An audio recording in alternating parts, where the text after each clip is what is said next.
जोहार साथियों। आज एक बहुत ही इंटरेस्टिंग खबर आ रही है इस झारखंड विधानसभा चुनाव से रिलेटेड।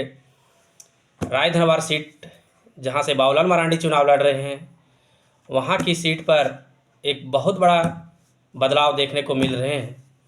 आपको पता होगा, झारखंड के सबसे अमीर प्रत्याशी निरंजन राय धनवार सीट से चुनाव लड़ रहे हैं। वो पूर्व में बीजेपी में भी थे, लेकिन उन्हें धनवार सीट से पार्टी ने टिकट नहीं दिया, तो उन्होंने निर्दलीय चुनाव लड़ने की घोषणा की।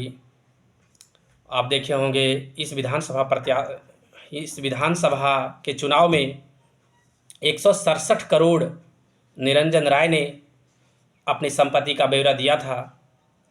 निरंजन राय झारखंड के सबसे अमीर प्रत्याशी हैं। बाबूलाल मरांडी के सामने चुनाव लड़ रहे थे। कुछ ही दिन पहले गोड्डा के सांसद निशिकांत दुबे निरंजन राय को मनाने पहुंचे थे, लेकिन उन्होंने बात नहीं माना।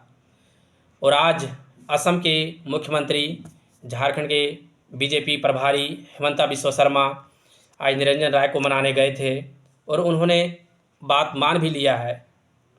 धनवार की सीट काफ़ी चर्चित सीट है, क्योंकि झारखंड के प्रथम मुख्यमंत्री बाबूलाल मरांडी यहाँ से चुनाव लड़ रहे हैं। कौतईबांग जो तीसरी प्रखंड में पड़ता है, उनका पैतृक आवास है, राय धनवार विधानसभा क्षेत्र में पड़ता है। वहाँ से माले के उम्मीदवार राजकुमार यादव भी चुनाव लड़ रहे हैं। राजकुमार यादव बाबूलाल मरांडी को चुनाव हरा भी चुके हैं। जेएमएम के प्रत्याशी निजामुद्दीन अंसारी, जो पूर्व में विधायक भी रह चुके हैं धनवार सीट से, वो भी चुनाव लड़ रहे हैं। और निरंजन राय ने बीजेपी ज्वाइन करने के बाद अब वहाँ का चुनाव मरांडी के लिए बहुत ही आसान हो जाएगा, क्योंकि आप सोच सकते हैं, अगर आप जातीय समीकरण पर भी देख सकते हैं तो भूमिहार की सीट की वोट वहाँ बहुत ज़्यादा है और भूमिहार का वोट बीजेपी में ही अक्सर जाता है। लेकिन निरंजन राय के चुनाव लड़ने के बाद भूमिहार का वोट निरंजन राय की तरफ जा रहा था। इसी को देखते हुए बीजेपी ने निरंजन राय को मनाने की कोशिश की और वो मान भी गए।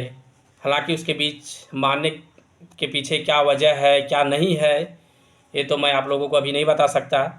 बताने का तो मैं बता भी सकता हूँ, लेकिन सब कुछ बातें नहीं बताई जा सकती, कुछ बातें गोपनीय रखी जाती है। तो इसीलिए आप सोच सकते हैं कि धनवार सीट, जो झारखंड के सबसे चर्चित सीट है, धनवार की सीट से झारखंड के मुख्यमंत्री इस बार बनने जा रहे हैं। यही धनवार की सीट है जो इस राज्य को एक नई मुख्यमंत्री देने का काम करेगी। धनवार सीट में आप देखे होंगे, इसके पहले जो चुनाव हुए थे वहाँ उस समय भी बाबूलाल मरांडी ने एक शानदार जीत हासिल किया था।